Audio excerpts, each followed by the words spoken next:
గీతములు మంచి వారికి ఇచ్చారు. తమ్ముడు పాతమ్మ చర్చ నుంచి వచ్చాడు. మరి కడియం చర్చికి చాలా వస్తున్నారు మాట్లాడడానికి. సంతోష్ తమ్ముడు కూడా మేమందరం కలిసి చిన్నప్పుడు అంతా మా దగ్గరే ఉండేవాడు. ఒక మాట చెప్పాడు తమ్ముడు, ఏంటంటే ఏదన్నా ఒక అబద్ధాన్ని పదే చెప్పారు అనుకోండి, ఒక 1000 టైమ్స్ ఆ అబద్ధాన్ని పదే చెప్తే అది నిజంగా మారిపోతుంది.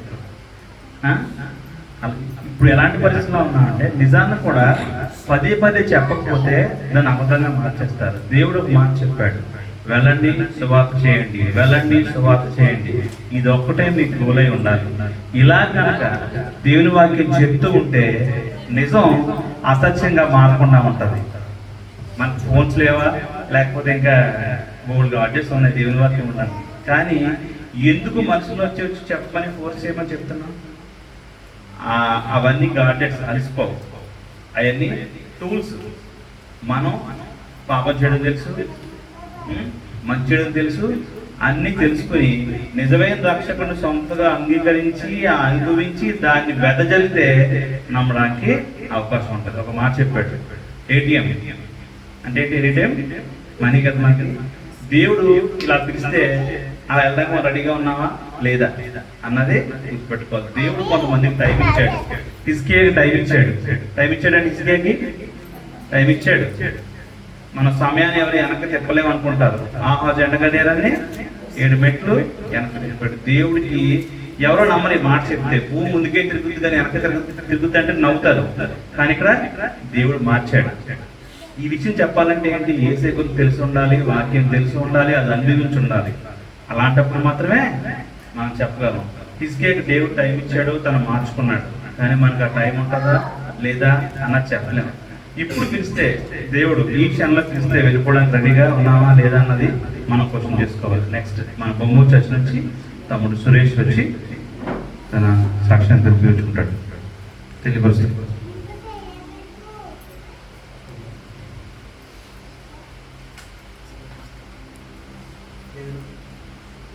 దేవుడి ప్రజలకు వందనాలండి. నా పేరు సురేష్, నేను బొమ్మ శాస్త్రి. అందరికీ నేను తెలుసుకోండి.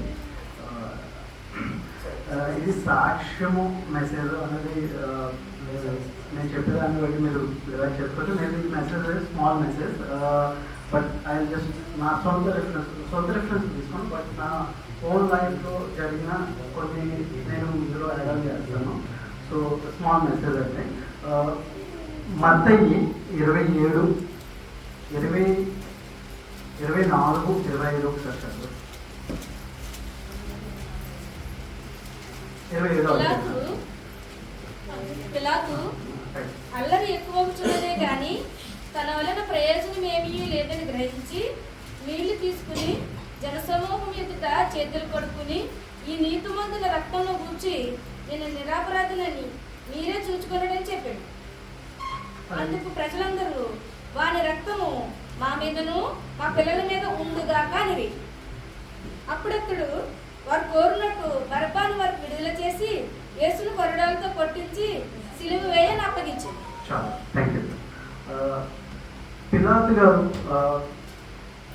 యాక్చువల్లీ ఇక్కడ నేను గమనించి నాకు అర్థమైంది ఏంటంటే నేను చిన్న బైబిల్ ప్రకారం అంతమంది క్రౌడ్లో కూడా యాక్చువల్లీ అంతమంది ప్రజలు ప్రెజర్ ఇస్తున్నారు ఆయనకి, లీడర్స్ అందరూ ప్రెజర్ ఇస్తున్నారు, ఆయనకి శిక్ష వేయండి.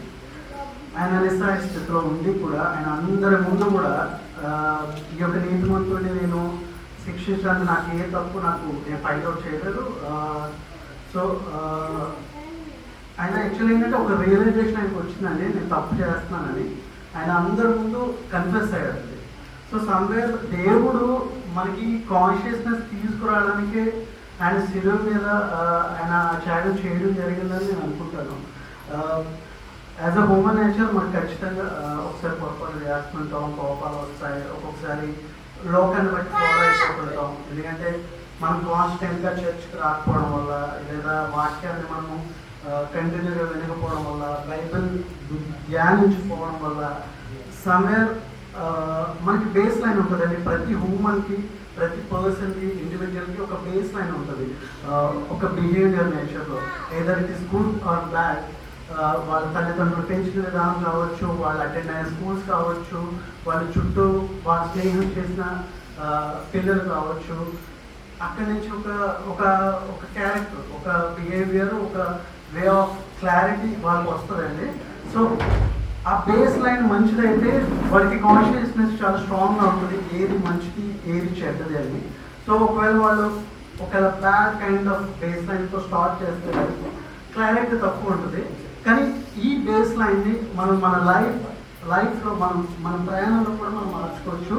అది ఎలా అంటే రైట్ ప్లేసెస్ని చూస్ చేసుకోవడం, మాట్లాడే మాటలు మంచిగా చూస్ చేసుకోవడం, లేదా మనం వినే మాటలు కరెక్ట్గా చూస్ చేసుకోవడం, లేదా మన ఎన్విరాన్మెంట్ని మనం చూస్ చేసుకునే ఒక రైట్ అయితే మనకు ఉందండి. సో దాన్ని చూస్ చేసుకుంటే ఖచ్చితంగా మన లైఫ్లో మనం అప్లై చేసుకునే మనం బిహేవ్ చేసే విధానం కావచ్చు, లేదా మనం చూస్ చేసుకునే ఆప్షన్స్ కావచ్చు, అవి మంచిగా ఉంటాయండి. ఆ జ్ఞానం చర్చ్ నుంచి వస్తుందని నేనైతే నమ్ముతాను. ఎందుకంటే as a Hindu, converted Hindu, నాకు దేవుడి గురించి నాకు 10 ఏళ్ళు ఉన్న వరకు నాకు దేవుడి గురించి తెలియదండి. సో ఎప్పుడైతే నేను చర్చ్కి రావడం జరిగిందో, అయితే మా ఇంటి పక్క అబ్బాయి నాకు పాత నిబంధన గిఫ్ట్ ఇవ్వడం జరిగింది. అది చదవడం మొదలెట్టాను. ఆ తర్వాత చర్చ్ కూడా అటెండ్ అవ్వడం మొదలెట్టాను. అప్పుడేదో సరదాగా అటెండ్ అయ్యాను, చిన్నతనం కదండి. కానీ ఎక్కడో దేవుడు నన్ను అక్కడ పట్టుకున్నాడని నేను నమ్మాను. ఎందుకంటే నా ఎడ్యుకేషన్ అంతా ఒక గవర్నమెంట్ స్కూల్లో నడిచింది, ఎక్కడ ప్రైవేట్ స్కూల్స్ కానీ ఏమీ లేవు. బట్ దేవుడు నా యొక్క జీవితాన్ని ఆయన టర్న్ చేసిన విధానం, ఆయన నాకు చూపించిన మార్గాలు, అవన్నీ కూడా నాకు తెలుసండి. ఎందుకంటే ఒక కాంపిటేటివ్ ఎన్విరాన్మెంట్లో చదివిన వాళ్ళకి, లేదా మేబీ నాట్ వెల్ ఇన్ఫ్రాస్ట్రక్చర్, కొంచెం మనకి క్వాలిటీ ఆఫ్ ఎడ్యుకేషన్ తక్కువ ఉన్న చోట చదివిన వాళ్ళకి కొన్ని స్కిల్స్ తక్కువ ఉంటాయి కూడా. కానీ మనకి అవి డెవలప్ చేసుకునే కాన్షియస్నెస్ దేవుడు మనకి ఇవ్వాలండి. అది దేవుడు నాకు ఇచ్చాడని నేను నమ్ముతాను. So of course we will do mistakes, అందరూ తప్పులు చేస్తాం. బట్ దాన్ని ఓపెన్గా ఒప్పుకునే గట్స్ ఉండాలండి. పిల్లలు గారు ఆయన ఒప్పుకున్నారు, ఆయన గట్స్ ఉన్నాయి. ఆ గట్స్ మా లైఫ్లో కూడా ఉండాలి. తప్పు చేయకుండా ఎవరు ఉంటారు, దెర్ ఇస్ నో బడి. ఖచ్చితంగా మిస్టేక్స్ చేస్తారు, దెర్ ఇస్ నో బడి పర్ఫెక్ట్, ఇది సత్యం ఖచ్చితంగా. బట్ ఒప్పుకొని దాన్ని తిరిగి మన లైఫ్లో తిరిగి అప్లై చేసుకోకుండా, ఆ వేలో తిరిగి వెళ్ళకుండా ఆ రైట్ పాత్ని మనం కంటిన్యూ చేసుకునే విధానం ఉండాలంటే ఖచ్చితంగా దేవుడి దగ్గరికి రావాలి, ఒప్పుకోవాలి. మన దేవుడు మనం వింటూ ఉండాలి. అలాగే మన చుట్టూ ఉన్న వాళ్ళకి ఎక్స్ప్లెయిన్ చేయాలి. పిల్లల్ని యాక్చువల్లీ జైదీప్ అనేది నేను just last week Sunday school attend అవ్వడం జరిగింది. ఐ రియలీ అప్రిషియేటెడ్ అండి. వాళ్ళ నాలెడ్జ్ కానీ వాళ్ళు ఇండెక్స్ చెప్తుంటే నాకు నిజంగా షాక్ అయ్యాను. ఎందుకంటే వాళ్ళు డెడికేషన్ నాకు అర్థమైంది. సో దాట్ ఈస్ వాట్ అండి. ఎప్పుడైతే మనం చిన్నప్పటి నుంచి వాళ్ళు డెవలప్ చేసామో, there is no crime in society. ఇప్పుడు జరిగే మ్యాక్సిమం నేను టీవీ పెడితే చాలా క్రైమ్ స్టోరీస్ చూస్తుంటారు కదా, అవన్నీ చిన్నప్పుడు కంట్రోల్లో ఉంచుకోవడం వల్ల పెద్ద అయిన తర్వాత వాళ్ళు చూపించే అగ్రెసివ్నెస్ అండి. సో చిన్నప్పటి నుంచి డెవలప్ చేసుకోకపోతే, లేదా పెద్ద అయ్యాక మన చుట్టుపక్కల వాళ్ళకి మనం చెప్తే దేవుని ద్వారా వాళ్ళ జీవితాలు మారుతాయి. ఎదుటి వాళ్ళని క్షమించే విధానం ఎస్ మన కోపం వస్తుందండి, ఖచ్చితంగా నేర్చు కాబట్టి. బట్ క్షమించి తిరిగి మనం ఆ కోపాన్ని తెచ్చుకోకుండా ఆ యొక్క నేను ప్రభావాలను క్షమించు,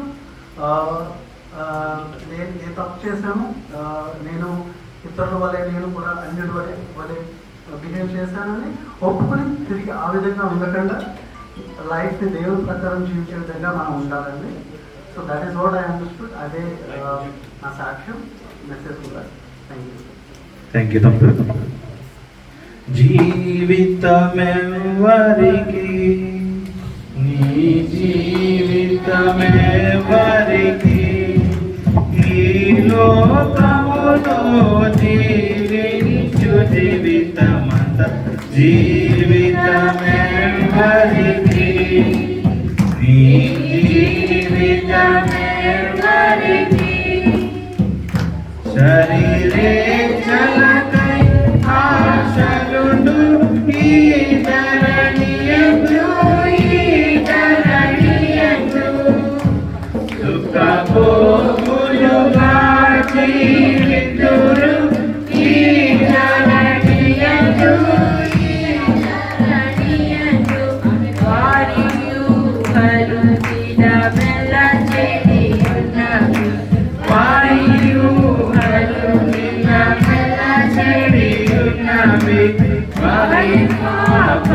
జీవితమంతా శాపమేగా వారి పాప జీవితమంతా శాపమేగా జీవితమే వారికి నీ జీవితమే వారికి ఈ లోకములో జీవించు జీవితమంతా జీవితమే వారికి నీ జీవితమే వారికి ధనపేక్షకులెందరూ కలరు ఈ ధరణియందు, ఈ ధరణియందు.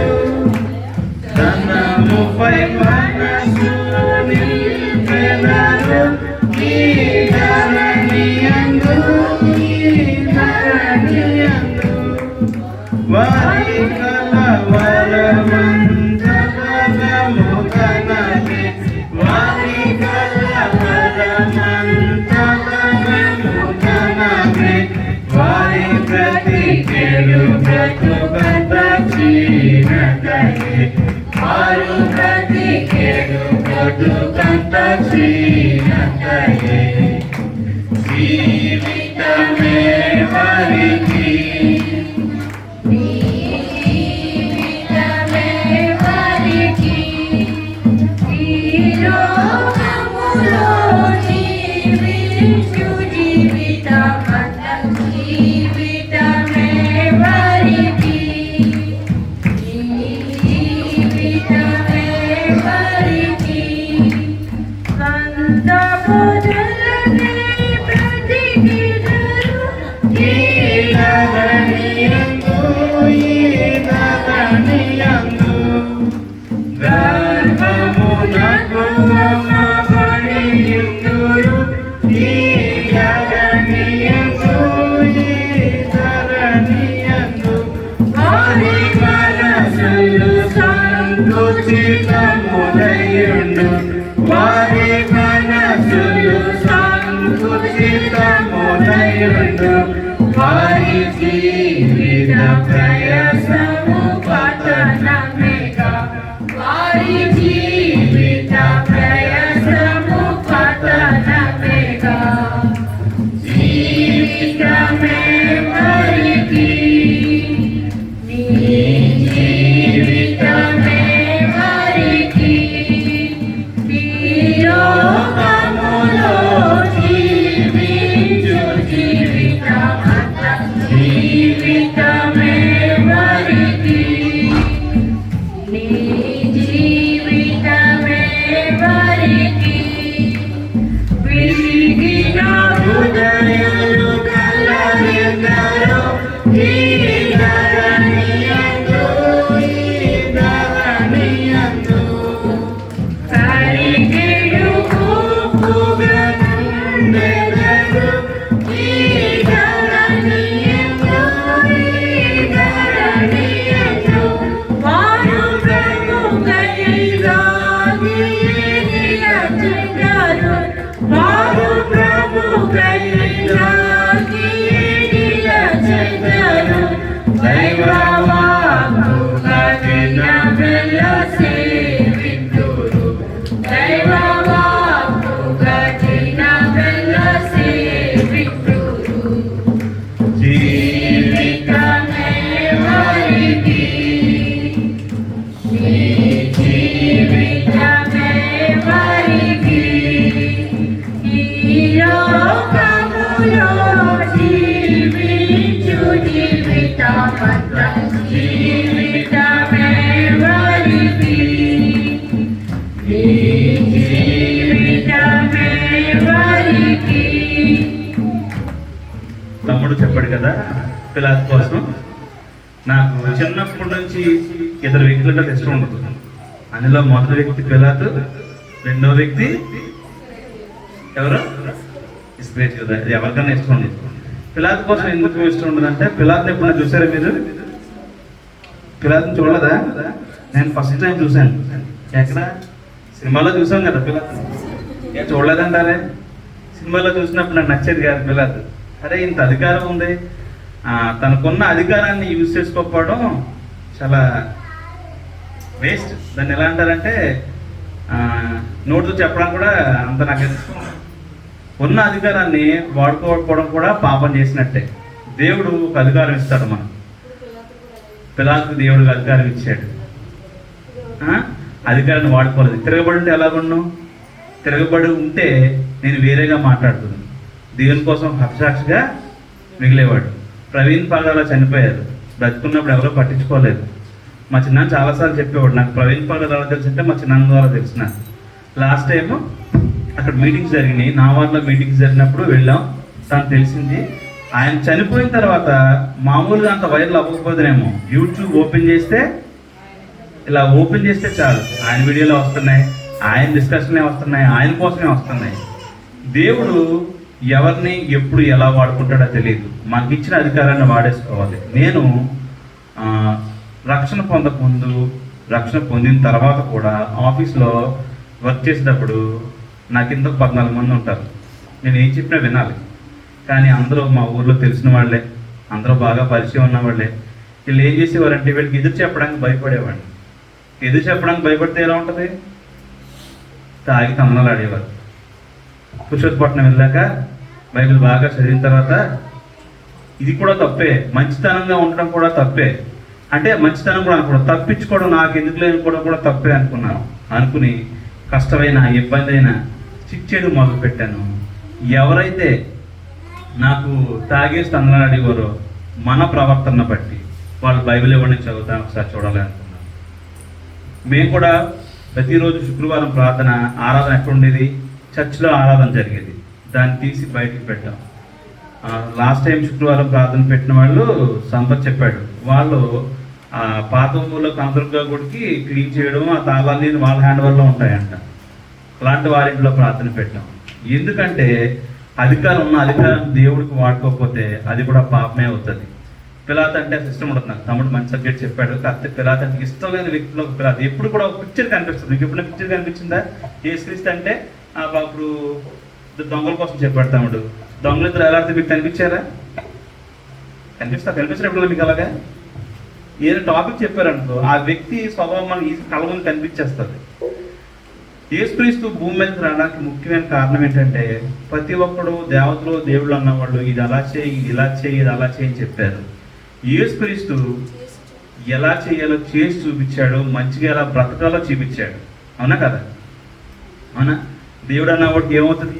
ఇలా అంటే ప్రతిదీ జరిగిపోతుంది. చిటికేస్తే మాయమైపోతే, చిటికేస్తే వస్తుంది.